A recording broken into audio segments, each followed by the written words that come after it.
Ladies and gentlemen, welcome to this personal video. मेरा नाम रवि कपूर है. I cleared the UPSC exam thrice, but before I cleared the UPSC exam,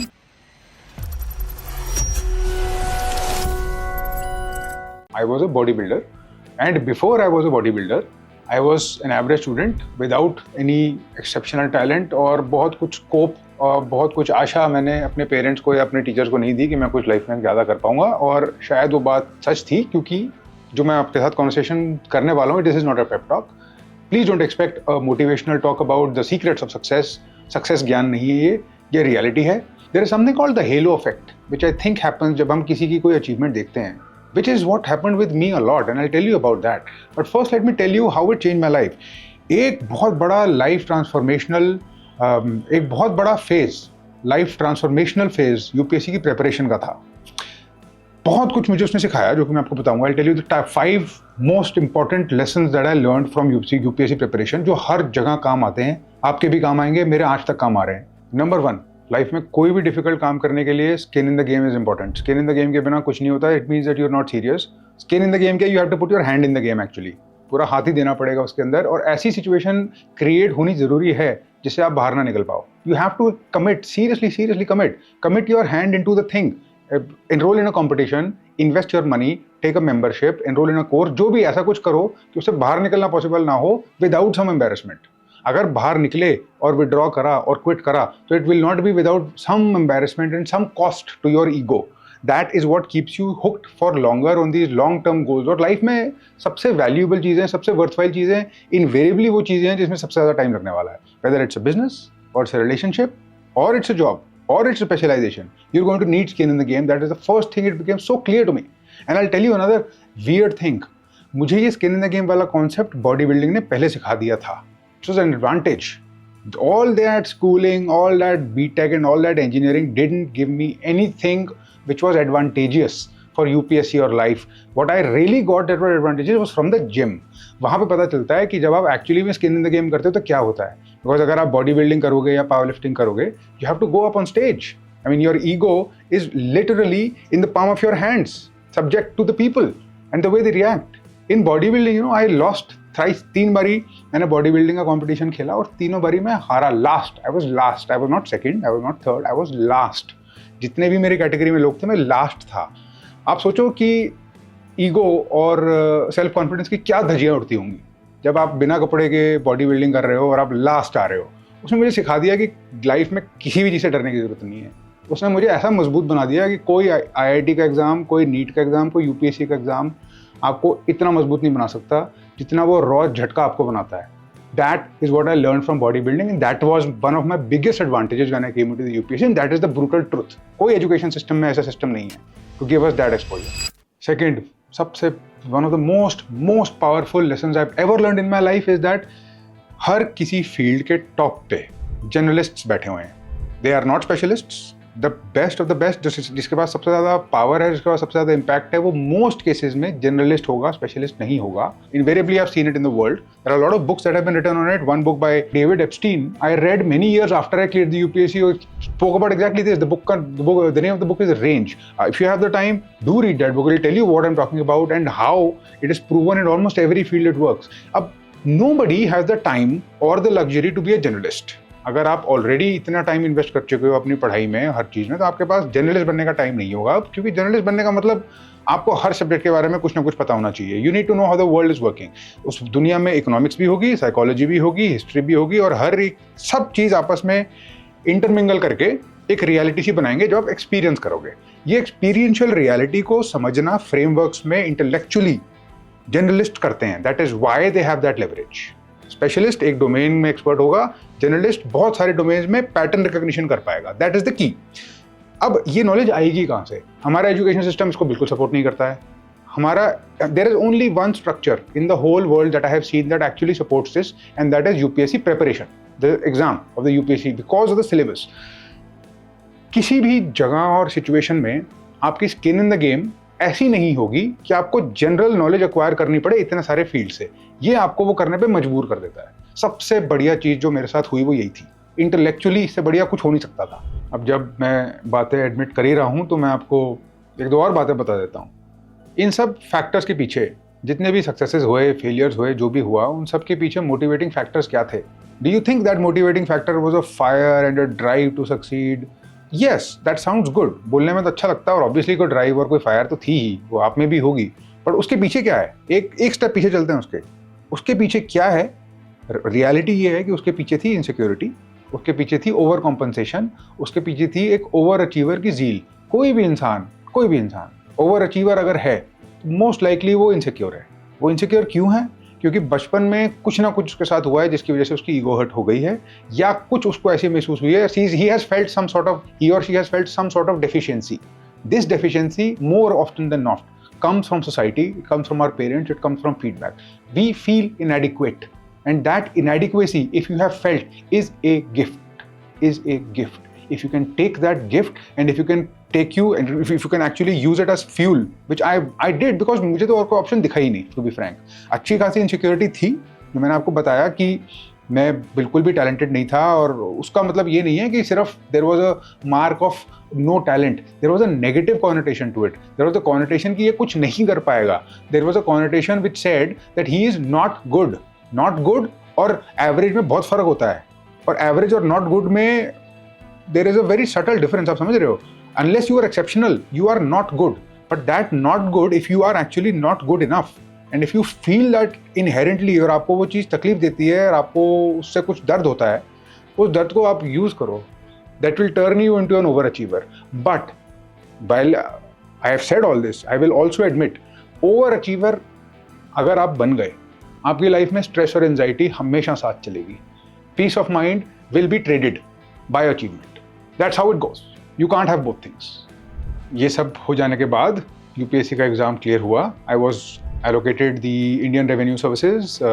उस time पर central excise और customs बोलते थे, अब आज की डेट में जीएसटी एंड इनडायरेक्ट टैक्सेस बोलते हैं, कस्टम्स एंड इनडायरेक्ट टैक्सेस बोलते हैं.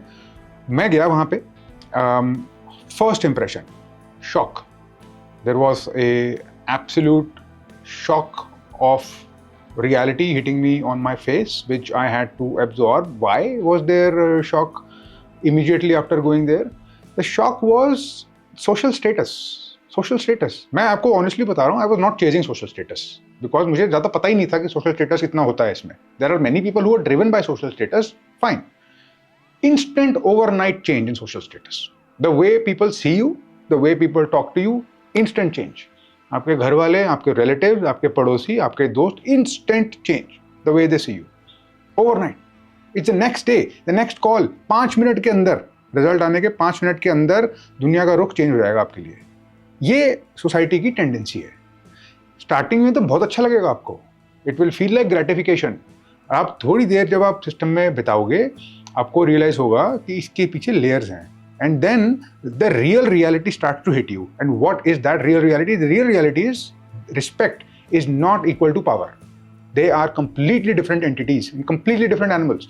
What you will get is false respect. What you will get is a feeling of power that is being given to you because somebody wants to manipulate you. Most cases. People who are giving you that feeling of respect, जो आपको सलाम पढ़ेंगे, जो लोग आपको congratulate करेंगे, जो आपको दोस्तियाँ करेंगे, आपको हर हैप्पी बर्थडे, हर होली, हर दिवाली पे जो मैसेजेस आएंगे, they are just most cases में, नॉट ऑल, मोस्ट केसेस में wanting to get something from you. You will learn the hard way. You will learn by a little bit of pain the difference between respect and power. तीसरा सबसे बड़ा lesson, pain tolerance, risk tolerance. Pain tolerance, risk tolerance actually एक ही चीज़ है. Pen tolerance comes before risk tolerance. Again this lesson came from body building, it did not come from the education system. Actual physical pain का कोई तोड़ नहीं है. There is nothing like it, because वो माइंड और body दोनों में एक साथ फील होती है. If you are embracing that, और आपने कहीं ना कहीं उसके लिए एक टॉलरेंस क्रिएट कर ली है, तो बाकी साइकोलॉजिकल प्रॉब्लम्स के सामने थोड़ी सी फीकी लगती हैं. That is a super power not to be under estimated. Physical exercise और रिगर और डिसिप्लिन, वो आपको एक परमानेंट सी लेयर दे देता है प्रोटेक्शन की, कि आपको पता चल जाता है अब फिजिकली तो जो होना था हो गया, अब जो होगा लाइफ में उससे बुरा तो हो नहीं सकता. And it will not hurt as much. Psychological pain is not as hard as constant physical pain. Pain tolerance ने बहुत स्ट्रॉन्ग कर दिया मुझे. यूपीएससी के बाद मेरे जितने भी एक्सपीरियंसेस हुए, आईआरएस छोड़ने के बाद जो एक्सपीरियंसेस हुए, हर चीज़ में मुझे लगता है कि as long as I am alive I will carry this lessons with me. और अगर कहीं कोई एडवांटेज है तो मेरी एडवांटेज इस रिस्क टॉलरेंस, इस पेन टॉलरेंस से आ रही है कि इसको इतनी हार्श ट्रेनिंग हो चुकी है इसमें. तो अगर आपकी लाइफ में मौके हैं, थोड़े से कंट्रोल्ड डोजेज ऑफ पेन लेने चाहिए. It will make you much stronger than you imagine. The fourth thing I realized, luck cannot be underestimated. Luck is real. Luck का मतलब होता है randomness. हमको ये accept करना पड़ेगा कि हम एक random situation में जाएंगे कुछ भी करते वक्त. Whether it is a long-term goal or it's a UPSC or it's a business or it's a relationship, randomness एक part and parcel होगा उसका.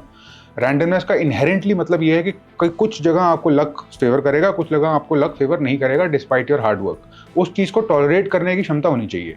और उस चीज़ को टॉलरेट करने के लिए, and this again I have learned the hard way, what matters is something called grit and resilience. अब ये ग्रिट और रेजिलियंस जैसी चीज़ें ना क्लीशे हो चुकी हैं. They have become over used and abused and it makes no actual sense. It doesn't resonate with my soul when I hear these words. But I'll tell you what, it's very simple. The randomness is real. The randomness means that the number of tries you do increases the probability of success. Simple. There is nothing more. आपने एक चीज को एक बार try करा versus एक चीज को 4 बार try करा, probability of you trying 4 times will be higher. Probability of you succeeding. That's as simple as that. You need to be okay with this randomness, and whenever you do something, please include an element of randomness in it, and luck matters. But luck का मतलब ये नहीं है कि जो locus of control है उस चीज का वो बाहर है मेरे साथ. Locus of control मेरे पास ही है. लक तो जरूर है दुनिया के अंदर, बट नंबर ऑफ ट्रायल्स की पावर मेरे पास है. तो नंबर ऑफ ट्रायल अगर मैं बढ़ा दूंगा तो कहीं ना कहीं लक मुझे फेवर करेगा. ये इनहेरेंटली सच निकली बात. IRS की ट्रेनिंग में मुझे पता चला कि जैसे कि हमारा बाकी एजुकेशन सिस्टम है, रियलिटी से कट ऑफ है. It was idealistic, it was theoretical. हमको लॉज, कस्टम्स एक्ट, रेगुलेशंस के बारे में बताया जा रहा था. पर जब मैं फील्ड में गया तो मुझे रियलाइज हुआ कि जिस चीज़ की एक्चुअली में ज़रूरत पड़ रही है वो नहीं है हमारे पास. I don't have that exposure. And you know what that exposure was? That exposure was, and I'll put it in very simple words, how do you control or outsmart somebody who is your father's age, who is smarter than you, more experienced than you, has different agendas that you do not understand, and you are their boss? How do you control that workforce? That was never taught. And that is true management, it is true leadership. आप जाते हो और आपके हाथ जलते हैं, आपकी उंगलियां जलेंगी, फिर आप सीखोगे धीरे धीरे, सब कुछ सीखोगे आप, बट उसमें टाइम लगेगा. बट वो चीज़ सिखाई नहीं जाती, वो चीज़ सिखानी चाहिए. They should teach us about how to actually manage people. They should teach us about corruption. And that is my third point. I will tell you about the harshest reality that I think I have ever encountered, which is very even hard to speak out aloud, but I'll say it. Corruption and honesty are completely different things. मैंने देखा है अपनी आंखों के सामने. मैं जानता हूं ऐसे लोगों को जो बिल्कुल ऑनेस्ट हैं, बिल्कुल honest, dead honest, but they are bad people. They are not good people. I know people who are corrupt but are good people. Yes, this works. This is the way the reality is. This is how it is mapped. बहुत honest इंसान, बिल्कुल corruption नहीं करता, एकदम rule book के हिसाब से चलता है. एक एक चीज देखेगा, सब कुछ करेगा, 1 रुपए लेगा नहीं किसी से, किसी के पास चाय भी नहीं पिएगा, बट किसी की हेल्प भी नहीं करेगा. That person has no empathy. That person is so strict, he's so rule bound. That person can be so involved and so worried about constraints and the rules and the regulations that they become completely psychopathic. They completely become psychopathic. They have no emotions sometimes. This happens. There are cases that are like this. Then there are people जिनका moral compass थोड़ा सा हिला हुआ है. आपको पता चलता है, आपको rumors आते हैं, आपको सुनने में आते हैं वो, but आप उनसे मिलो, you can feel genuine warmth in them. So humans are very complex. Honesty and corruption are not the same thing. Honesty and goodness are not the same thing. Corruption and evil are not the same thing. This is a terrible, but it is also a beautiful thing, which I encountered firsthand, and something that I would love to share with you. And this is another very important exposure that I got from the IRS. You meet all sorts of people. I have met criminals, I have met smugglers, I have met people that I have arrested, I have met people who wanted to kill me. I have met people who wanted to befriend me. I have met people who were genuinely good to me. I have met people who wanted to be with me, and I have met people who I wanted to be with. And I have met this whole big, complicated mass of people who I have engaged with because I was there. Because I was there. I would not have had that extremely wide exposure otherwise. I've met businessmen, I've met politicians, and I've met criminals. I've met murderers in this journey. And you know what I found? I have found that they're all basically just human. There are degrees in the way they are built, but they're all just human, and they all have flaws, and they all have goodness, and they all have the propensity for evil. All of them. have the capability of evil. No one I have seen is completely pure. No one I have seen is completely evil. They always occur in some shade of gray. कोई ज़्यादा white है, कुछ ज़्यादा dark है, but sort of graze में है सब लोग. ये एक अजीब सी टेरेबल ब्यूटी मुझे देखने को मिली. That is the last lesson I wanted to share with you. अगर आपको इसमें से कुछ भी रेजोनेट करता है, आपको कुछ भी लगता है, तो then my purpose is fulfilled. और मेरी लाइफ के जो मेटा लेवल के लेसन हैं, ये पिछले 15 साल के, ये आपके पास 15 मिनट के लिए 15 मिनट में आपके सामने पेश हैं. And I hope this has tremendous effect on you. I hope that they benefit you as much as they possibly can. Thank you for listening to me, and all the best.